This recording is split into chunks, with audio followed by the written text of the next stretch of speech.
नमस्कार, जय हिंद, जय Bharat and welcome to Def Talks. This is Aditya Jain. Bangladesh पे एक्शन। बहुत टाइम से हम लोग मांग रहे हैं कि भाई कुछ ना कुछ होना चाहिए और मैं आपको ये बताऊं कि भाई एक्शन शुरू हो चुका है और धीरे-धीरे करके आपको इसके भी चीजें दिखनी शुरू हो जाएंगी।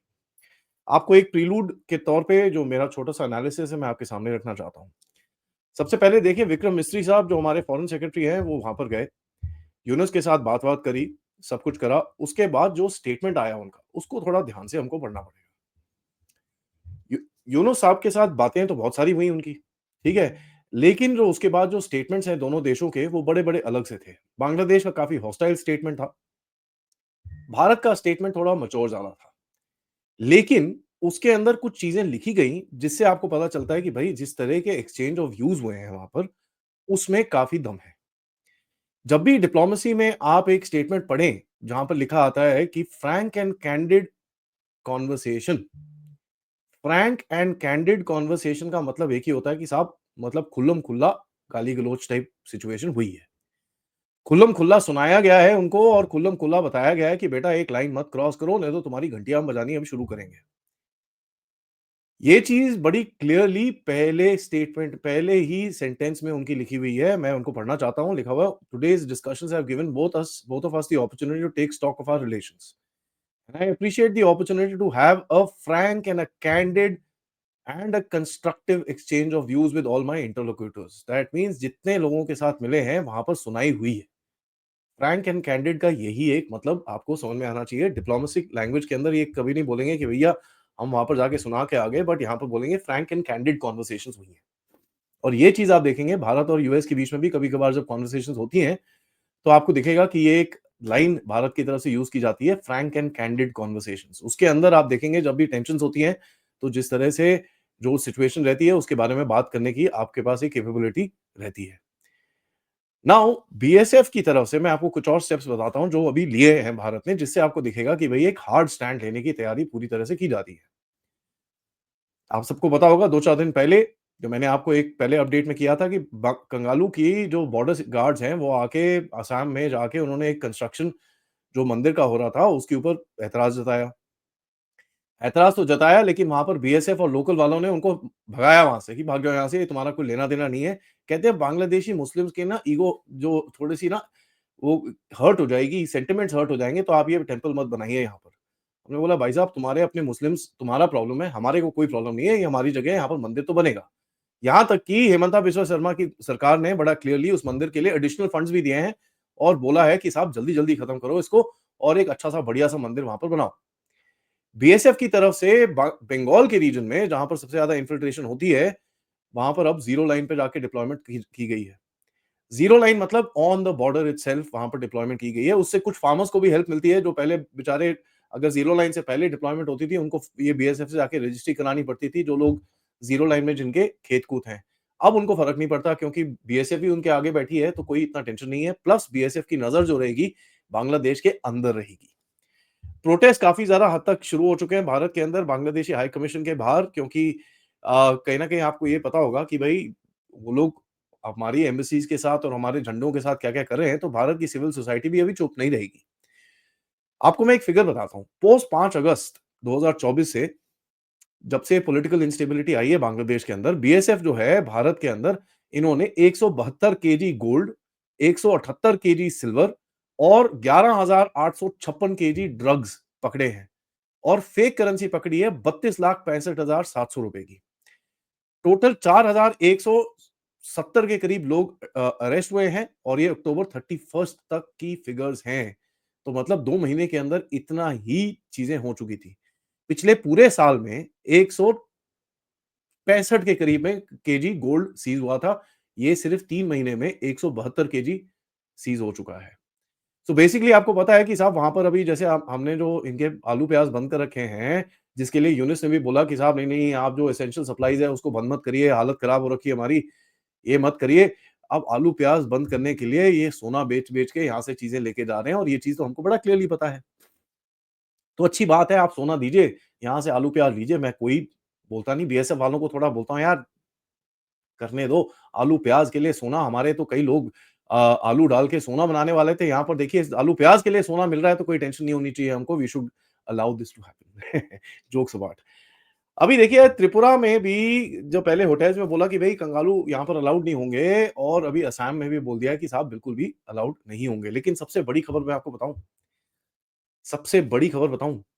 सबसे बड़ी खबर ये है छत्तीसगढ़ में 500 बांग्लादेशी इन्फिल्ट्रेटर बस्तर से और 350 क्वार्दा से उठा के वापस भेज दिए गए हैं और ये देखिए जो मैंने आपको बोला था कि अभी धीरे-धीरे करके आप देखेंगे कि एक-एक करके उनको उठा के बाहर फेंका जाएगा और एक-एक करके इनको बोला जाएगा कि भाई साहब आप अपने देश जाइए, हमारे यहाँ पर आपका कोई लेना-देना नहीं है, ना आपका कोई यहाँ पर काम है, ना आपकी कोई सिटीज़नशिप है, ना कुछ है, आप ज़रा यहाँ से गायब हो जाइए क्योंकि हम आपको यहाँ पर नहीं रखना चाहते। और ये चीज़ मैं आपको बड़ा क्लियरली बता दूँ, ये तो शुरुआत है ऑपरेशंस की और ये ऑपरेशंस अभी जारी रहेंगे। पहले 10, 20, 30 के हिसाब में चलते थे, अभी देखिए 750 लोग, 850 लोग एक साथ कर दिए जाते हैं और ऐसे ही अगर चलता रहा, तो बहुत ही बढ़िया है और यही चीज़ आप देखेंगे आगे जाते हुए कि धीरे-धीरे करके आप अपने पूरे देश में जितने भी ये कंगालू बैठे हुए हैं, इनको आप उड़ा के बाहर फेंकेंगे। अब पिछले 2 हफ्तों के पहले मैंने आपको बताया कि गवर्नमेंट ने 6 करोड़ के करीब में राशन कार्ड कैंसल करे थे। ठीक है? तो इसमें भी आपको दिखा था कि कुछ गड़बड़ है। उसके बाद अभी पैन पार्ट 2 आ रहा है, जो अभी तो वॉलंटरी है, लेकिन थोड़े टाइम के बाद मैंडेटरी किया जाएगा। उससे क्या होगा? जो फेक पैन्स और फेक आधार और ये सब दिए गए हैं, उनके ऊपर चेक किया जाएगा और ये चीज़ मैंने आपको 1 डेढ़ महीने पहले बताई थी कि साहब, सबसे पहले आईडीज़ पे क्रैकडाउन होगा और जैसे ही वो आईडीज़ पे क्रैकडाउन होगा, आपको दिखेगा धीरे-धीरे करके ये जितने भी इन्फिल्ट्रेटर्स इल्लीगली यहाँ पर घुसे हुए हैं, इनको उठा के बाहर फेंकने की कोशिश की जाएगी। जम्मू कश्मीर में एलजी ने बोला कि भई 400 800 जो 2 विलेजेस के अंदर ये रोहिंग्या बैठे हुए हैं, उनका पानी और बिजली बंद कर दो। उमर अब्दुल्ला के दर्द हुआ। कहता है नहीं, नहीं ये तो इंसान है, हम थोड़ी मरने दे सकते हैं इनको ये वो। At the end of it देखिए एक्सपोज़ कौन हुआ? एक्सपोज़ कौन हुआ? ये तो सबके सामने ही है। एक और एक्शन हुआ। इंडियन कोस्ट गार्ड ने कल 80 के करीब में फिशरमैन उठाए कंगालू कंगालू देशों के जो भारत के पानी में आके मछली बना रहे थे, मछली उठा रहे थे, मछली खींच रहे थे। तो अभी 2 ये फिशरमैन्स की जो बोट्स हैं, एक एफवी लैला 2 और एक एफवी मेघना 5 दोनों को जब्त कर लिया है, 78 आपके पास अरेस्टेड हैं और आप देखिए होगा मज़ा। क्योंकि मैं आपको बड़ा क्लियरली बता रहा हूँ कि भाई भारत की जो टॉलरेंस लेवल है, वो अब खत्म हो चुकी है। यहाँ पर मैं आपको बताऊँ वही कंगालू देश जो है उसके अंदर भी सोरोस का हाथ है और सोरोस का एक बड़ा आके बंदा इससे मिलता है और पूरी तरह से यूनिस की इस गवर्नमेंट को सपोर्ट भी करता है, ठीक है? एंड बट सोरोस की तरफ से तो ये आया, लेकिन यूनुस को ईयू की तरफ से एक बोला गया कि आप रूल ऑफ लॉ ज़रा आप रखिए, ये चीज़ ठीक नहीं है। सोरोस की तरफ से आपको अगर ये सपोर्ट दिखता है, तो अगर आप देखेंगे सडनली अब इसको कनेक्ट करिए कंगालू देश की तरफ से अडानी अडानी का भी बात आनी शुरू हो चुकी है। भई अडानी, अडानी, अडानी करके ये भी बात करनी शुरू हो गए हैं, तो ये भी बड़ा इंटरेस्टिंग सी चीज़ है। अब देखिए यहाँ पर एक और चक्कर हो गया। बांग्लादेश का ना क्या है चक्कर पे चक्कर चल रहा है। अराकान आर्मी जो है, अराकान आर्मी ने म्यांमार बांग्लादेश का जो बॉर्डर का एरिया है, एक मंडगाँव करके एक जगह है, वहाँ पर पूरी तरह से उसको सीज़ कर रखा है। 270 किलोमीटर का जो बॉर्डर रीजन है बिटवीन म्यांमार एंड बांग्लादेश उसको पूरी तरह से अब अराकान आर्मी ने कंट्रोल में कर लिया है। और आपको ये बताने में मेरे को कोई प्रॉब्लम नहीं है कि अराकान आर्मी आपसे बड़ी फ्रेंडली है। ठीक है?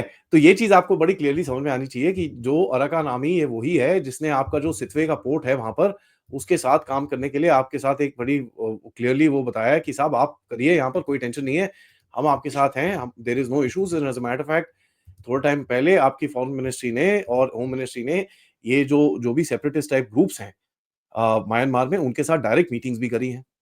तो क्या ये उसका रिजल्ट है कि भई बांग्लादेश जो बड़ा हू-हा करने की कोशिश कर रहा है इस तरफ, उसके लिए एक दूसरा फ्रंट ऑलरेडी खोल रखा है।